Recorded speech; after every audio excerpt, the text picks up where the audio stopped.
Hello everybody, welcome back to our channel. আমি রিতম, আমি তৃষা, আর আপনাদের প্রত্যেককে স্বাগত জানাই আমাদের এই চ্যানেলের আরেকটা নতুন ব্লগ দেখবার জন্য। এখন আমরা দুজন এসছি হচ্ছে শান্তিনিকেতনে আমাদের উইকেন্ডের ছুটিটা কাটাতে, এবং আমরা এবার যে জায়গাটিতে এসে উঠেছি, এই হোমস্টেটা যেটা তৃষার পিছনে দেখতে পাচ্ছেন, এই হোমস্টেটির নাম দিভিক সোলফুল স্টে। খুব ভালো বাজেটের মধ্যে এখানে খুব ওয়েল ডেকোরেটেড রুম পাবেন, দারুণ খাওয়া দাওয়া পাবেন, এবং সব থেকে যেটা বড় ব্যাপার সেটা হচ্ছে একটা হোমলি অ্যাটমসফিয়ার পাবেন। এই হোমস্টেতে কিভাবে এসে পৌঁছবেন, এখানে রুম ট্যারিফ কত, কি কি সুবিধে কি কি অসুবিধার দিক, তার সমস্তটা তুলে ধরবো আজকের ব্লগে। ব্লগটা শেষ পর্যন্ত দেখবার অনুরোধ রইল। আর তৃষা, দেখে যদি ভালো লাগে তাহলে কি করতে হবে? লাইক, শেয়ার, সাবস্ক্রাইব করতে ভুলবেন না। তাহলে চলুন আর কথা না বাড়িয়ে আজকে দিভিক সোলফুল স্টে এবং ওভারঅল আমাদের শান্তিনিকেতন ভ্রমণ নিয়ে এই ব্লগটা ঠিক এখান থেকে শুরু করা যাক।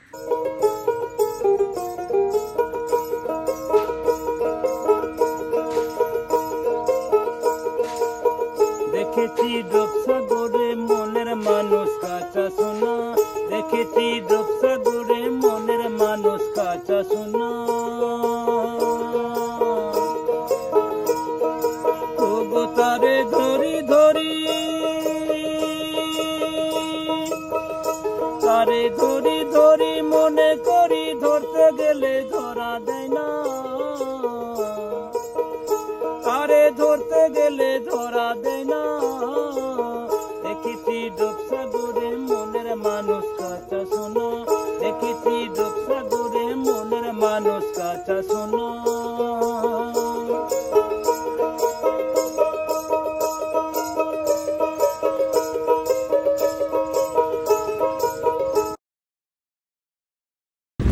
এই কলকাতা স্টেশন, এখন কলকাতার যে কটা এমন স্টেশন যেখান থেকে এক্সপ্রেস ট্রেন ছাড়ে, আমার ব্যক্তিগতভাবে দেখা সব থেকে ওয়েল অর্গানাইজ স্টেশন। স্টেশনটায় দেখুন কোনো ভিড়ভাট্টা নেই, কোনো কনস্ট্রাকশনের কাজ হচ্ছে না, বিস্তৃত পার্কিংয়ের জায়গা, ভীষণ রকম ওয়েল মেনটেন্ড ওয়েটিং লাউঞ্জ, খাবার দোকান, সব মিলিয়ে খুব ভালো। এবং স্পেশালি আমাদের মতো যারা বিরাটি, মধ্যমগ্রাম, বারাসাত এই অঞ্চল থেকে এসে ট্রেন ধরবো ভাবি, তাদের জন্য একদম আইডিয়াল স্টেশন এই কলকাতা স্টেশন।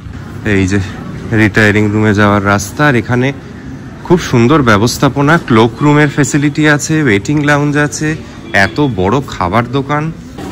বোর্ডে দেখছি হলদিবাড়ি সুপারফাস্ট 3 নম্বরে দিয়েছে।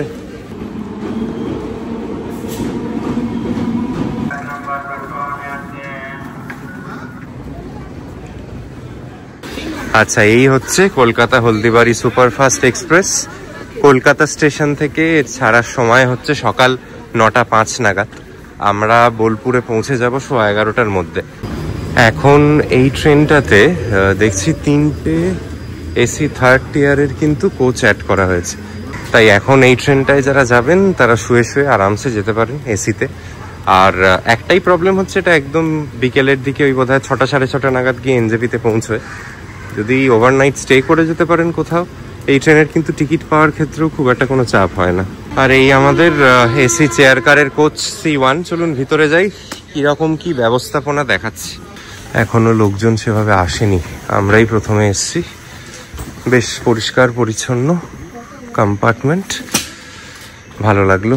আগের বার মনে হচ্ছে যে কম্পার্টমেন্টে দেখেছিলাম এটা সেটা নয়, আপগ্রেড করা হয়েছে, এবং মানে it's upgraded to be a better coach আর কি। এখানে সিটিং অ্যারেঞ্জমেন্টটা হচ্ছে 3+2 সিটিং অ্যারেঞ্জমেন্ট, রিক্লাইনেবল সিটস, সামনে টেবিল পেয়ে যাবেন, প্রত্যেকটা সিটের সঙ্গে লাগোয়া চার্জিং পয়েন্ট, ব্লাইন্ডস আছে। খুবই ভালো লাগছে কোচটা। 9:05 ছেড়ে গিয়ে এই গাড়িটা বোলপুরে পৌঁছবে 11:23-এ। এসি চেয়ার কারের এইটুকু জার্নির জন্য খরচ হবে 315 টাকা, আর যারা 2S-এ যাবেন খরচ হবে 95 টাকা। খুব ভালো ট্রেন, মানে ভাবুন 2 ঘন্টা 15 মিনিটে কলকাতা থেকে বোলপুর পৌঁছে যাচ্ছি। গাড়িতে গেলেও এর ডবল সময় নিয়ে নেয় প্রায়, রাস্তার যে অবস্থা। এই যে 12363 হলদিবাড়ি সুপারফাস্ট এক্সপ্রেস, এটা কলকাতা স্টেশন থেকে বোলপুর যাওয়ার পথে শুধু একবারই বর্ধমানে দাঁড়ায়। আর এই গাড়িটাতে এসি চেয়ার কার এবং এই 3টে যে থার্ড টিয়ারের এখন নতুন কোচ দিয়েছে, এর বাদে 8টা 2S আর 4টে জেনারেল কামরা আছে। খুব ভালো ট্রেন জানেন। দিনের দিনে কলকাতা থেকে এনজেপি পৌঁছানোর জন্য বন্দে ভারতের পরে এবং শতাব্দীর পরে টু অ্যান এক্সটেন্ট এই গাড়িটা কিন্তু এখন খুব জনপ্রিয়। টিকিট অ্যাভেলেবিলিটি ভালো, কোচ দেখালাম, ভীষণ রকম পরিষ্কার, এবং দেখবেন এটা টাইমও খুব ভালো মেনটেন করে। সাধারণত এই ট্রেনটির অন টাইম পারফরমেন্স যতবারই গেছি ততবারই খুব ভালো লেগেছে। তবে সেদিন রেলওয়ের একটি মেনটেন্যান্স কাজ হওয়ার দরুন আমাদের এই গাড়িটিকে অনেকটা ঘুরিয়ে বোলপুর পৌঁছানো হয়। ঘুরিয়ে বলতে মেন লাইন দিয়ে। সাধারণত যেরকম বলছিলাম, কলকাতা থেকে ডানকুনির দিক হয়ে বর্ধমান হয়ে এই গাড়িটি বোলপুর ধরে, তবে এই দিনকে কিন্তু আমাদের গাড়ি ঘুরে সেই নৈহাটি ব্যান্ডেল হয়ে গিয়ে বোলপুরে পৌঁছয়। তাই আমাদের ট্রেন প্রায় 1 ঘন্টা 15 মিনিট লেটে রান করছিল। যদিও বিরাট একটা শেষমেশ কিছু অসুবিধা হয়নি, তবে এই মেসেজটা যে ট্রেন ডাইভার্টেড রুট দিয়ে যাবে, যদি সেটা চার্ট প্রিপারেশনের সময় কোনোভাবে জানতে পারতাম তাহলে নিশ্চয়ই হয়তো অন্য ট্রেনে ট্রাই করতাম, কারণ যতই হোক অল্প সময় ঘোরা 1-1.5 ঘন্টা ট্রেনে বসে নষ্ট করতে একেবারেই ইচ্ছে করে না। ঘড়িতে বাজে 12:20, প্রায় 1 ঘন্টা লেটে আমরা এসে পৌঁছলাম বোলপুর শান্তিনিকেতন স্টেশনে। বোলপুর স্টেশনের বাইরেটা বেশ ভালো করে সাজিয়েছে, নতুন রকম লাগছে। আর আমাদের যে হোমস্টেতে এবার থাকা, সেখান থেকে কিন্তু টোটোর পিক আপটা কমপ্লিমেন্টারি, তো টোটো এসেও গেছে। চলুন রওনা দেওয়া যাক।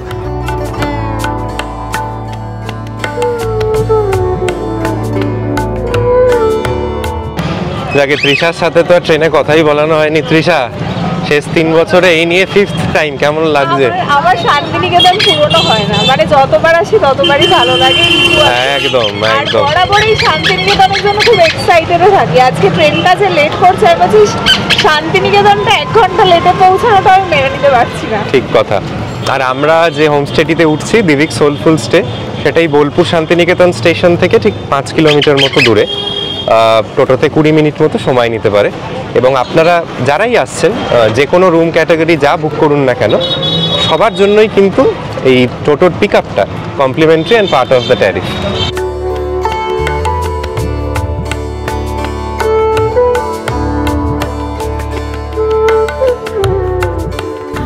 আমাদের এই হোমস্টেটায় যাওয়ার পথেই রাস্তার বাঁদিকে সৃজনী শিল্পগ্রাম পড়বে।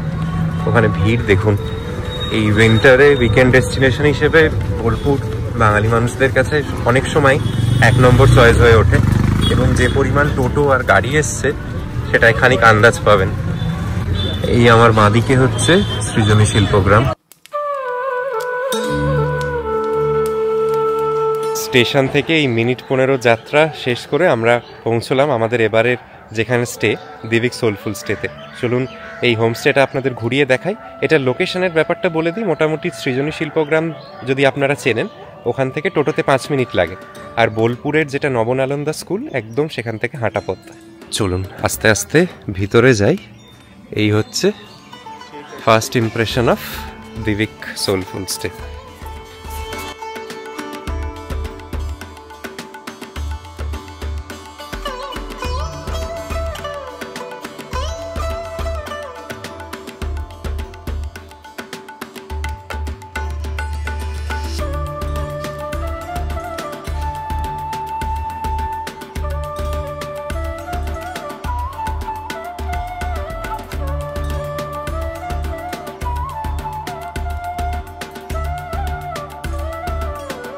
আসার পরে কিন্তু ওয়েলকাম ড্রিঙ্ক আর মিষ্টি দেয়া হয়েছে সবাইকে। কি তৃষা, আবার দিভিকের কথা মনে পড়ছে? আগের বার আমরা সপরিবার এসেছিলাম, একদম সবাই মিলে এসেছিলাম, আর এর উপরেরটাই ছিলাম, ঠিক ছিল সামনে। এবার আমাদের কোন রুমটা দিচ্ছে দেখা যাক। আপাতত ওয়েলকাম ড্রিঙ্কটা খেয়ে নি। ও, এই দুটো দিয়েছে কি? আচ্ছা আচ্ছা।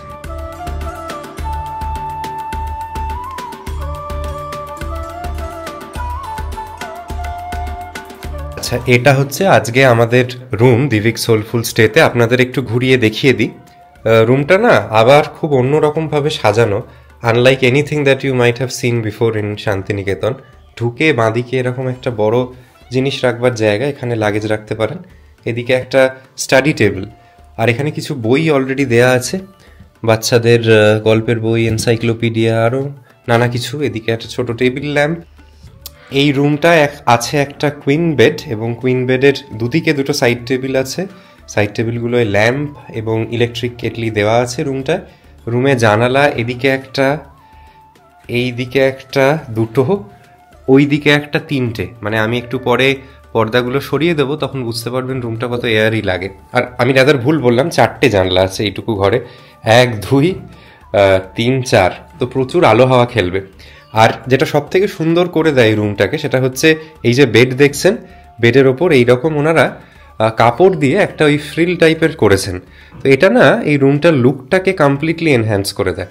এবং এই যে বেডের যে ডেকোরেশন বা যে মেটেরিয়ালগুলো দিয়ে বানানো, that is also completely different.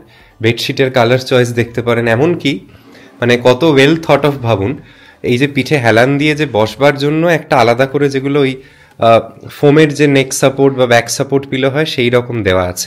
আবার দেয়ালটা যেটা পিছনে আর কি খাটের, সেটাই পর্যন্ত একটা ওই ম্যাট মতো লাগানো, সো অ্যাজ টু এনহ্যান্স ইট। আবার বেডের পিছনে দেখুন কিছু পেন্টিংস দেওয়া। সব মিলিয়ে এই ঘরটার যেটা বিরাট সুবিধে হচ্ছে সেটা হচ্ছে এই ডেকোরেশনটা, বা আপনার প্রথমেই যেটা চোখে পড়বে বলা উচিত সেটা হচ্ছে এই ডেকোরেশনটা। এখানেই শেষ নয়, রুমটাতে আছে হচ্ছে একটা বড় টিভি, আছে একটা ফ্রিজ। এটাকে মিনি ফ্রিজ বলা চলে না, আমার মনে হয় বেশ একটা ভালো আয়তনেরই ফ্রিজ আর কি। এসি তো অবশ্যই আছে, প্রতিটি ঘরে আছে পাখা, এবং আছে একটা ওয়ার্ডরোব যেটা আবার ভীষণ ভীষণ ইউনিকলি ডেকোরেটেড, শান্তিনিকেতনী স্টাইলেই বলতে পারেন বানানো। আর ওয়ার্ডরোবের এপাশে আছে হচ্ছে আয়না। আচ্ছা, এই তো গেল হচ্ছে রুমের ডেকোরেশন। রুমের পাশেই আছে হচ্ছে ওয়াশরুম। ওয়াশরুমটা একটু দেখিয়ে দিই। ওয়াশরুমের মেঝে টেজে সমস্ত কিছু আবার একেবারেই অন্যরকম ভাবে বানানো, খুব সুন্দর, খুব পরিষ্কার।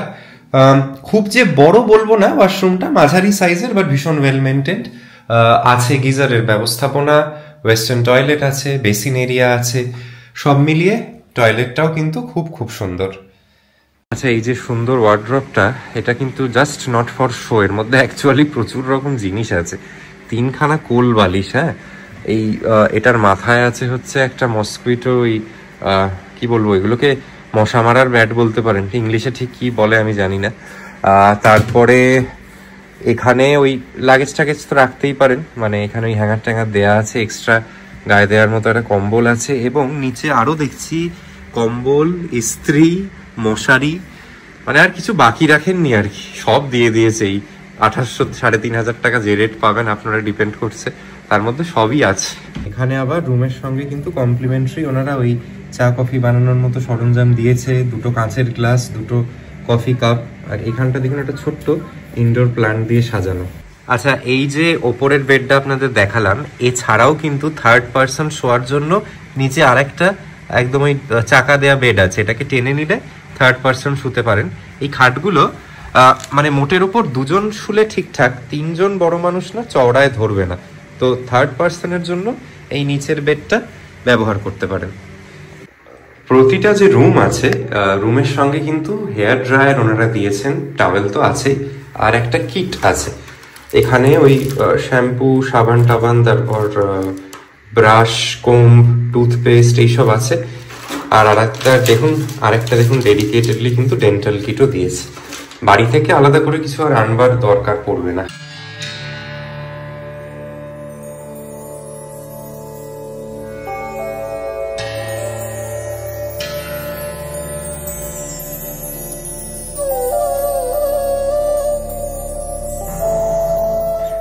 আচ্ছা, হোমস্টের এইটা তো মেন এন্ট্রান্সের এরিয়া, ঢুকে বাঁদিকে এরকম একটা বসবার জায়গা আছে। লাকিলি এটাই আজকে আমাদের ঘর, এবং এই ঘরটার সামনেই কিন্তু বসবার জায়গা।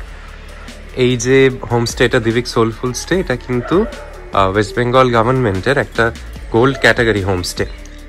এই হোমস্টেটার যেটা মূল আপনাদের চোখে পড়বে সেটা হচ্ছে যে এখানে সাজসজ্জা, প্রত্যেকটা কর্নার কিন্তু খুব অ্যাস্থেটিক্যালি সাজানো। চলুন আপনাদের একটু ভিতরে নিয়ে যাই। হোমস্টেটায় প্রবেশ করলে বাঁদিকে দেখতে পারবেন সেই সার্টিফিকেটটা, certificate of registration with West Bengal tourism. এটা হচ্ছে ওনাদের মেন বসবার জায়গা, এটাই ডাইনিং এরিয়া, আর এই ডাইনিং এরিয়াটাও কিন্তু খুব খুব সুন্দরভাবে সাজানো। বাঁদিকে আবার কিছু বসবার জায়গা, এদিকে পেন্টিংস, কিছু আর্টিফ্যাক্টস দিয়ে মেন সিটিং এরিয়াটা সাজানো। আর এই যে টেবিলটা, যেটা সেন্টার টেবিল আর কি, সেটাও দেখুন একটা লুডোর ছকের মতো ডেকোরেট করা। আর কিছু রুম আছে যেগুলো ওপরে টেরাসের দিকে, সেগুলো একটু পরে আপনাদের নিয়ে যাব। আর এই সিঁড়ির বরাবর যে ওপরে উঠে যাওয়ার পথটা, সেটাও গোটাটা খুব খুব সুন্দরভাবে সাজানো।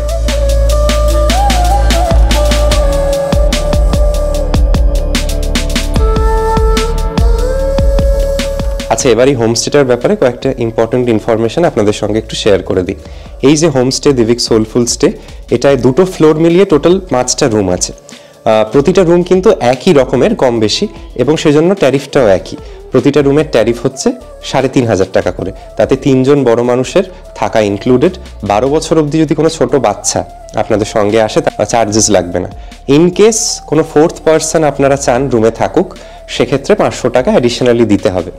আর আরেকটা যেটা বলার সেটা হচ্ছে, এই রিসোর্টটা কিন্তু একটা পেট ফ্রেন্ডলি রিসোর্ট।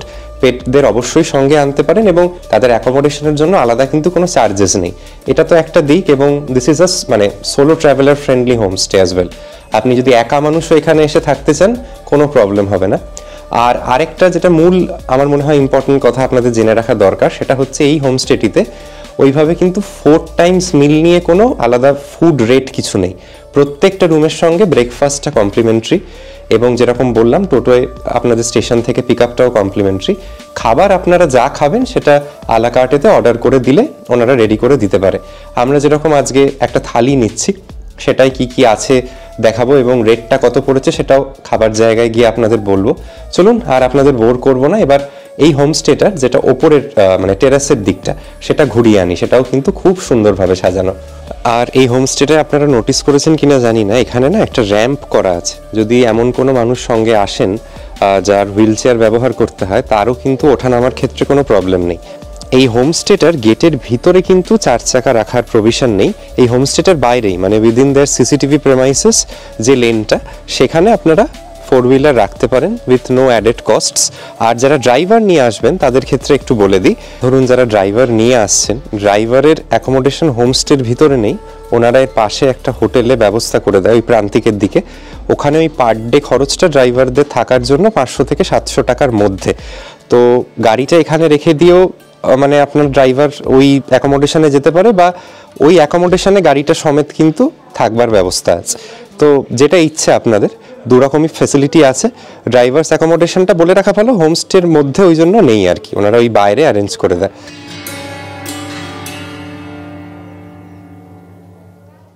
আর আপনাদের বলছিলাম না, এই রুমটায় পর্দাগুলো যদি সরিয়ে দেন, আর্টিফিশিয়াল লাইটের আর কোনো দরকার পড়বে না, তাই তো তৃষা? একদম প্রচুর এয়ারি স্পেশিয়াস। এইটুকু একটা ঘরেও দেখুন না 4খানা জানলা, বাইরের গোটা আলোটা ঢোকে এবং রুমটাকে আরো ফ্রেশ এবং বড়সড় লাগে। চলুন পায়ে পায়ে আপনাদের একটু এই হোমস্টের যেটা খুব সুন্দর জায়গা, ছাদের অংশটা আপনাদের একটু ঘুরিয়ে আনি। আমরা আগেরবার কিন্তু এই ওপরটাতেই ছিলাম, ওপরটা থেকে ভিউটাও সুন্দর এবং দারুণ সুন্দরভাবে সাজানো। আচ্ছা, এইটা হচ্ছে না মানে ফার্স্ট ফ্লোরের রুমগুলো, এটা না তাদের জন্য ভালো। আমরাও যেরকম আগেরবার সপরিবারে এসেছিলাম, বেশ 4-5 জন লোক আছে একসঙ্গে থাকতে চান, এই দুটো রুম চাইলে কানেক্ট করা যায়। বন্ধ রাখলে দুটো আলাদা যেরকম সেপারেট রুম হয়ে যাচ্ছে, বাট এটা লেআউটটা দেখলে বুঝতে পারবেন এই তো রুম। আর আরেকটা জিনিস যেটা আপনারা নিশ্চয়ই নোটিস করতে পারছেন, অ্যামিনিটি ওয়াইজ সমস্ত রুম কিন্তু একই রকম, ওই জন্য রুমের ভাড়াগুলোর মধ্যেও কোনো তারতম্য নেই। আপনি আমাদের নিচে গ্রাউন্ড ফ্লোরের রুমগুলোতে ঠিক যা যা দেখলেন, ওপরের এই ফার্স্ট ফ্লোরের রুমগুলোয় ঠিক তাই আছে। সে মিনি ফ্রিজ থেকে শুরু করে ওয়ার্ড্রোব বলুন, স্টাডি ডেস্ক, সব একরকম। আবার এই যে রুমটা, এটা আমি আগের বার ছিলাম, এটা টয়লেটটা আমার খুব ভালো লেগেছিল, ওই একই রকম দাবার ছকের মতো মেঝেটা। এবং এই রুমগুলো না একদম ছাদের পাশে, যেহেতু এগুলো খুব ফ্রেশ এয়ারি, আরো খোলামেলা মতো লাগতে পারে আপনাদের। তো যখন বুকিং করবেন প্রেফারেন্স বলতে পারেন আপনারা ফার্স্ট ফ্লোরের রুমগুলো নেবেন না গ্রাউন্ড ফ্লোরের। আমাকে ব্যক্তিগত স্তরে বললে আমার ফার্স্ট ফ্লোরের রুমগুলো আরেকটু বেটার লাগে, কারণ যেহেতু ছাদের পাশে, ছাদটা ইটসেলফ এতটা সুন্দর, সেটা এবার আপনাদের দেখাচ্ছি। আর এই হোমস্টের যেটা একটা বিশেষত্ব বলতে পারেন, বা সব থেকে সুন্দর জায়গা বলতে পারেন, সেটা হচ্ছে এই ছাদের অংশটা। আমরা আগেরবার এখানে বহুক্ষণ গান বাজনা আড্ডা করে কাটিয়েছিলাম। এখান থেকে দেখুন আশপাশের যে গোটা অংশটা হোমস্টে, সেটাও দেখা যাচ্ছে। এটা মোস্টলি একটা রেসিডেন্সিয়াল এরিয়া, এটা কিন্তু হোটেল পাড়া নয়, সেজন্যই এখানে এই হোমস্টেটা গড়ে উঠেছে। এখানে দুটো এরকম বসবার জায়গা আছে, এবং এর ওপরটা ওঠা যায় আর কি, যদিও সেখানে বোধহয় ওয়াটার ট্যাঙ্ক বা কিছু আছে, বাট টুরিস্টদের জন্য এই অংশটাই। আর সাজসজ্জাটা দেখলেই বুঝতে পারবেন, ওপরে একটা কাপড় দিয়ে কিন্তু ঢাকা, যাতে চড়া রোদটা গায়ে না লাগে। এবং এই গোটা যে টেরেসের এরিয়াটা আবার প্রচুর পর্দা দিয়েও সাজানো। এই ডেকোরেশনটা একেবারেই আমার প্রথমবার যখন এসেছিলাম ভীষণ ইউনিক লেগেছিল, এরকম অন্য কোনো হোমস্টেতে আগে দেখেছি বলেও মনে পড়ছে না।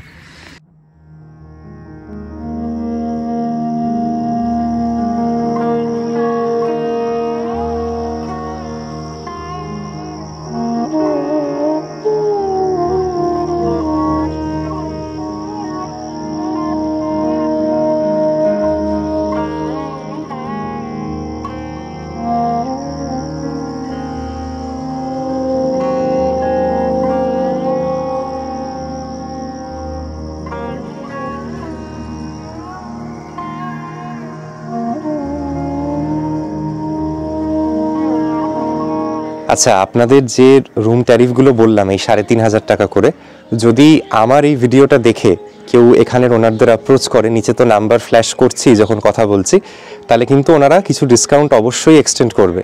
সেটা কতটা সেটা একবার ফোন করে জেনে নেবেন, অ্যাক্রস সিজন ডিফার করে। লাঞ্চ করার জন্য এসেছি আমরা, আর এখানে প্রতিটা জিনিস কিন্তু খুব খুঁটিয়ে দেখার মতো। একটু দেখাই, টেবিলটা ওকে দেখাতে বলি। তো একটা গ্লাসের কভার রয়েছে, তার নিচটা একটু খেয়াল করলে দেখুন, এখানে কিন্তু একটা উইন্ডো এরকম রাখা, মানে আগেকার দিনের যে জানলা, সেই খড়খড়ির জানলা আমরা বলতাম, সেরকম কিছুটা রয়েছে।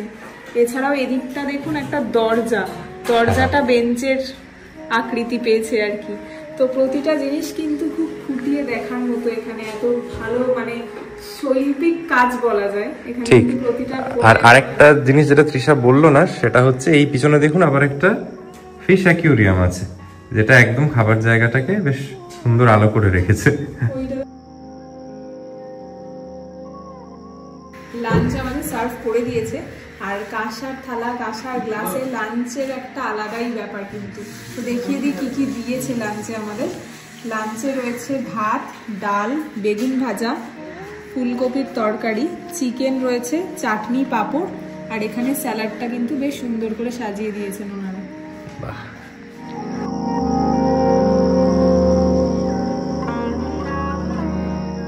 আর এই সব খাবার বাঙালি খাবার, তাই তো তৃষা? এখানে যদি ঘি না থাকে জমে না প্রথম পাতে। আমি কিন্তু হ্যাঁ, ও অত খায় না, ওসব স্বাস্থ্য সচেতন মানুষ, তবে আমার এই ঘিটা বেশ ভালো লাগে। ওয়ান্স ইন আ ওয়াইল খাওয়াই যায়, আর এই এত লোভনীয় পদের সঙ্গে ঘিটা কিন্তু আরো জিনিসটাকে ডেডলি করে তুলবে।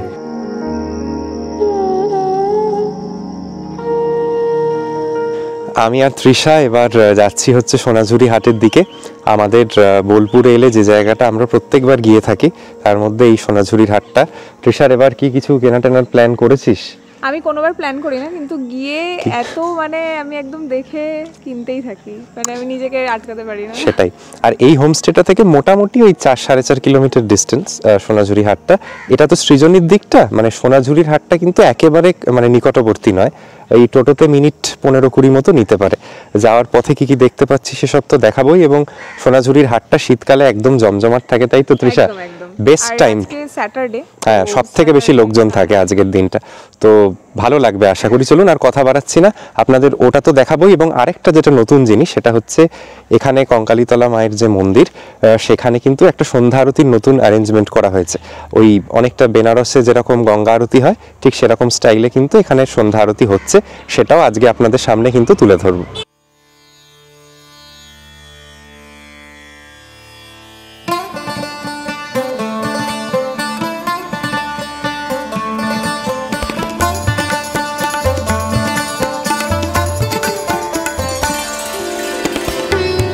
শীতকালের শনিবারে সোনাঝুরি হাটের জ্যাম দেখুন, ঢুকতে বেরোতে মিনিমাম 8 ঘন্টা। এই 1 কিলোমিটার যেটা সামবাটির মুখটা থেকে, এটা ক্রস করতে জান বেরিয়ে যাচ্ছে।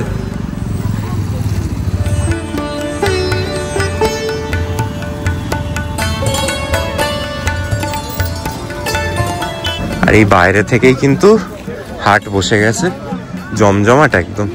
এই শীতের কটা মাস এত ভালো লাগে কি বলবো। কি বুঝছিস সোনাঝুরি? গাড়ির অবস্থা দেখুন, কোনো ঢোকানো বের করানোর জায়গা নেই, পার্কিং পাবেন না ধরেই চলতে হবে।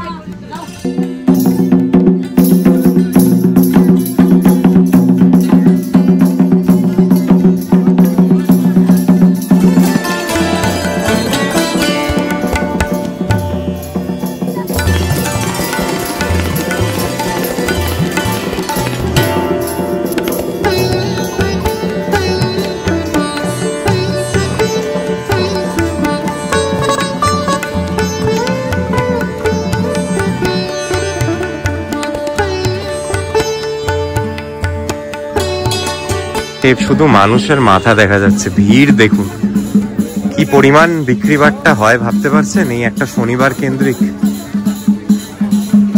কত করে বলছে? 7,500। আচ্ছা, এগুলো কি এসের ওপর কাঁথা? হ্যান্ড পেইন্ট করে থাকা যায়।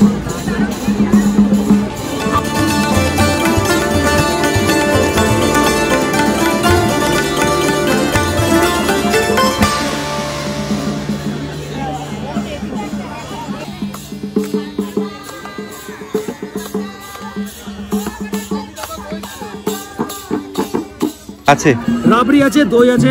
কত করে? রাবড়ি 40, দই 30। আচ্ছা, কে কি নেবে? এই তোমরা কি নেবে? রাবড়ি একটা দই। আচ্ছা, খাবেন তো এখানে? হ্যাঁ হ্যাঁ, রাবড়িটা ভালো হবে। এটা রাবড়ি না? 40 টাকা রাবড়ি, সেরা সেরা। আপনাদের তো সকাল থেকে তাড়াহুড়োর মধ্যে দেখানোই হয়নি। এবার কিন্তু আমরা একা আসিনি, মানে একা ইন দ্য সেন্স আমি, তৃষা একা নয়, আছে স্বর্ণদীপ, অন্তরা, আমাদের দুজনের খুব কাছের বন্ধু। স্বর্ণদীপ আজকে একটা কাজ করেছে, সেটা হচ্ছে বাইকে করে এসছে কাটোয়া থেকে বোলপুর বাইক। কিলোমিটার রাস্তা, খুব বেশি কেমন রাস্তা? কেমন রাস্তা? দুর্দান্ত রাস্তা। আচ্ছা, লাস্ট বোলপুর ঢোকার আগে কিছুক্ষণ একটু খারাপ, বাদবাকি রাস্তা একদম মাখনের মতন বলা চলে। আচ্ছা, আর এই আমাদের হ্যাঁ, আর আমাদের সবার ছোট বোন বলতে পারি, আর খুব হাসি খুশি একজন মানুষ অন্তরা। কেমন লাগছে? আর অন্তরা কিন্তু প্রথমবার শান্তিনিকেতন, প্রথমবার সোনাঝুরির হাট। আর দেখুন অন্তরার হাতে আছে হচ্ছে এখানের বিখ্যাত দই। কিরম বুঝলে? একটু মিষ্টি কম, কিন্তু মিষ্টি কম, তাই তো? কি মনে হচ্ছে? আচ্ছা, যাক তাহলে ঠিক আছে। হ্যাঁ, আমরা সবাই মিলে উপভোগ করছি সোনাঝুরির হাট, এবং আরো নানা আড্ডা গল্প চলতেই থাকবে। ও হ্যাঁ, আবার স্বর্ণদীপ দই নিয়ে, এই রাবড়ি নিয়েছে দাদা।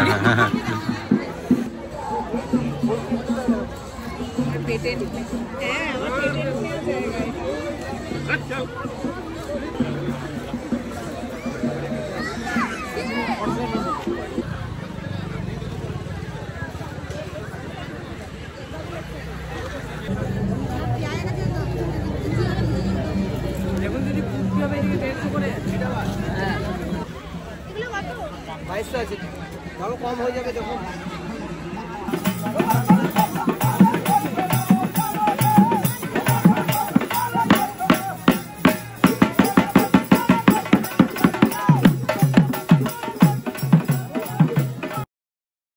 সোনাঝুরির হাটে ঘোরাঘুরি এবং কেনাকাটির পর্ব মিটিয়ে আমাদের টোটোই কিন্তু আমাদের নিয়ে গেল হচ্ছে এর পরের যে ডেস্টিনেশন সেখানে। আপনাদের যেরকম একটু আগেই বলছিলাম, কঙ্কালীতলায় এখন যারা সন্ধেই মোটামুটি 5:30-6টার মধ্যে চলে যেতে পারবেন। এখানে সন্ধ্যারতিটা অবশ্যই দেখতে ভুলবেন না। সেইটার কি এক্সপিরিয়েন্স আমাদের জন্য অপেক্ষা করছিল তা দেখতে পারবেন ভিডিওর এর পরের অংশে। কঙ্কালীতলার মন্দির চত্বর বিকেলে একদম গমগম করছে, প্রচুর লাইট দিয়ে সাজিয়েছে। এই মন্দির কমপ্লেক্সটা এখন সত্যি দেখবার মতো। আর সন্ধ্যা আরতি শুরু হবে এই আধ ঘন্টার মধ্যে, তখন তো দেখাবোই আপনাদের।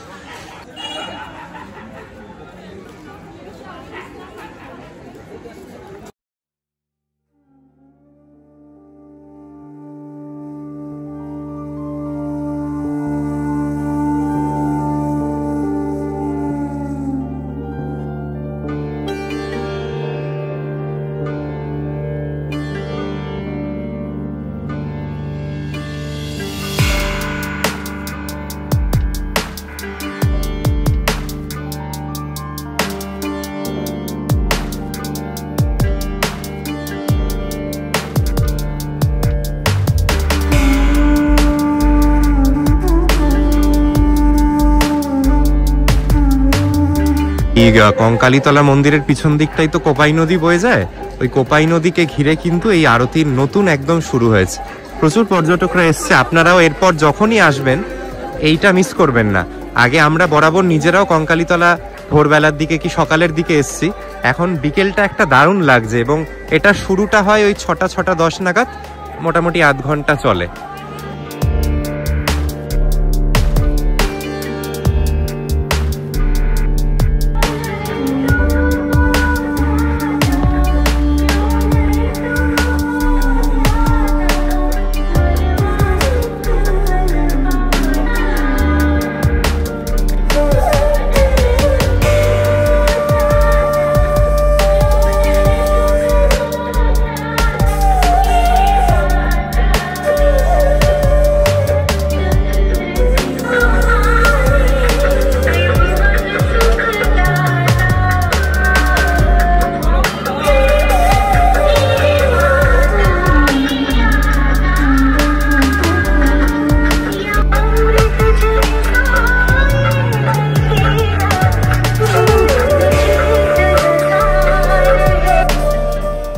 সন্ধেবেলায় আরতি দেখে এসে যখন আবার দিভিক সোলফুল স্টেতে ফিরলাম, তখন যেন মনে হচ্ছে একটা অন্য হোমস্টেকে দেখছি।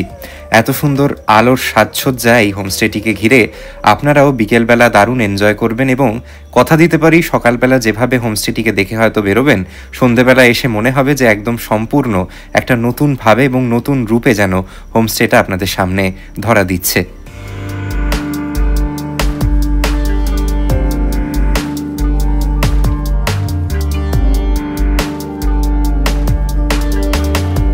আচ্ছা, আপনাদের কয়েকটা কথা বলে দিই। এখানে মানে রুম ট্যারিফের মধ্যে বোন ফায়ারটা কিন্তু কমপ্লিমেন্টারি থাকে, বাট যারা বারবিকিউ করাতে চান 500 গ্রাম যদি চিকেনের করান 450 টাকা পড়বে, 1 কেজির জন্য 650 রুপিস। সেটা ওনাদের একটু 2-3 দিন আগে জানিয়ে দিতে হবে যাতে ওনারা অ্যারেঞ্জমেন্ট করে রাখতে পারে।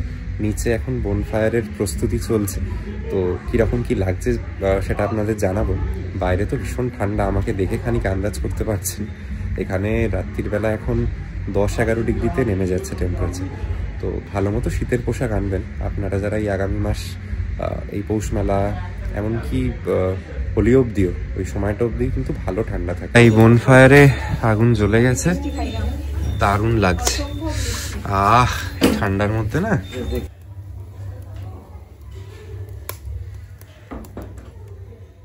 এদিকে হচ্ছে বনফায়ার ছোট করে, আর কফি দিয়ে গেছে সাথে। ইভিনিং স্ন্যাক্সটা আসছে আমাদের, তার আগে একটু কফিটা খেয়ে দেখা যাক। বেশ ভালো। আচ্ছা, তোমার যে প্রথমবার তুমি এলে শান্তিনিকেতন, কেমন লাগলো অন্তরা? ভালো লাগছে। সোনাঝুরির হাট এনজয় করলে? তবে ও বেচারি ঠান্ডায় জমে গেছে, ওরা এতটা আশা করেনি আসলে, আমার অভিজ্ঞতা আছে। এই যে সারাদিন ঘুরে বেড়ালাম, দেখলেন হাটে গেলাম, কঙ্কালীতলায় গেলাম। আমি তো বহুবার শান্তিনিকেতন এসেছি, এই জায়গাগুলো বহু পরিচিত আমার কাছে, এবং সত্যি কথা বলতে এখন এই শান্তিনিকেতন প্রান্তিকের প্রায় গলিগালা চিনে গেছি। অনেকবার এসেছি, লাস্ট 3 বছরে 6-7 বার তো এসেছি, এত ভালো লাগে। এবার ব্যাপারটা হচ্ছে আমি কিন্তু সব থেকে এনজয় করি এই সন্ধ্যের সময়টা, যখন আর কোনো ঘোরাঘুরি নেই, কোনো টোটো খোঁজা নেই, একদম শান্তিতে নিরিবিলিতে বেশ 1 কাপ গরম কফি বা চিকেন পকোড়া খেতে খেতে এই যে বন্ধুদের মধ্যে আড্ডা বা পরিবারের সঙ্গে যে সময় কাটানো যায়, এটা বেস্ট পার্ট, জানেন তো। আর শান্তিনিকেতন যারা আগামী মাসটায় আসবেন, বেসিক্যালি পৌষ মেলার সময়, সেই সময় যদি এইরকম হোমস্টে বা কোথাও এসে থাকতে পারেন, হোটেল বা রিসর্ট তো ঠিক আছে, সেখানে একটা অন্যরকম পরিবেশ হয়, বাট লেটসে আপনারা 4টে বা 5টা ফ্যামিলি মিলে আসছেন, তো সেক্ষেত্রে এই গোটা হোমস্টেটাও কিন্তু একটা বুক করে নেওয়ার প্রভিশন আছে। সেরকম করে নিতে পারলে আপনার জন্য মনে হবে যে বোলপুরে এসে একটা নিজের বাড়িতেই বোধহয় উঠেছেন। আর দেখলেন তো ঘরোয়া খাওয়া দাওয়া, এখানে লোকেদের স্টাফেদের ব্যবহার ভীষণ ভালো, সব মিলিয়ে আপনারা মানে এনজয় করতে পারবেন কিন্তু একটা হোমলি এনভায়রনমেন্টে 1টা দিন বা 2 দিন থাকার যে মানে ফিলিংটা। আমি একটু আগে থেকেই ওই জন্য বলে রাখলাম যে এই যে হোটেল বা এইখানের যে কটা হোটেল রিসোর্ট বা হোমস্টে আছে, এখন শনি রোববার ভিত্তিক প্রচুর প্রেশার। যদি আপনাদের এই প্রপার্টিটা দেখে ভালো লেগে থাকে, তাহলে পৌষ মেলা হোক বা দোলের জন্য প্রি বুকিংটা কিন্তু এখন থেকেই করে রাখুন, নইলে যে দিনগুলো পার্টিকুলারলি হয়তো আপনি খুঁজছেন তখন পাবেন না। এখানে প্রায় 1 মাস আগামীতেও বেশিরভাগ রুম সোল্ড আউট। আচ্ছা, তৃষা তো দেখছি চিকেন পকোড়া অনেকগুলো শেষও করে ফেললো, কিরে কেমন লাগছে? দারুণ, একদম সলিড চিকেনের স্টাফ ভেতরে, আর অনেক বড় পকোড়াগুলো, আমিও 1 পিস খাই, অন্যরা নইলে শেষ করে দেবে খেয়ে খেয়ে। অনেকটা বড় সাইজের, কিন্তু একটা প্লেটে এরকম বোধহয় 6টা করে আছে, একটার পর একটা খাবার। এদিকে বনফায়ার এখন নেভার অবস্থা। আর আমরা ওনাদের বলেছিলাম যে আগের বারও তো পকোড়াটা খেয়েছিলাম, তাই এবার একটু অন্য কিছু স্ন্যাক্স আইটেম ট্রাই করি। আমি জানি অনেক স্পেশালি বাচ্চারা যারা আমার ভিডিও দেখেন, এবং এখন হয়তো আপনি যখন ভিডিওটা দেখছেন, এখন হয়তো অনেক দিন পর আমার শ্যুট করার পর, এখন হয়তো রাত 8টা-9টা বাজে, আপনারও পেটে খিদে পাচ্ছে। তো এই দেখুন, এরা মিক্স চাউমিন আমাদের দিয়ে গেছে। মিক্স চাউমিনটা আমরা একটু টেস্ট করেছি অলরেডি, স্বাদ খুব ভালো। কি বলো অন্তরা, কিরম বুঝলে? টেস্টটা খুব ভালো। এই তো আমাদের ইভিনিং স্ন্যাক্স হিসেবে এটাও দেখিয়ে রাখলাম। আমার নিজেরও ব্যক্তিগতভাবে চাউমিন ভালো লাগে, অন্তরারও ভালো লাগে, ওই জন্য আমরা ভাগ করে খাচ্ছি আপাতত। আপনারা যারা পকোড়া নিচ্ছেন বা এর বাদেও এরকম কিন্তু অন্যান্য যে ইভিনিং স্ন্যাক্স, তার সমস্তটাই পেয়ে যাবেন এখানে।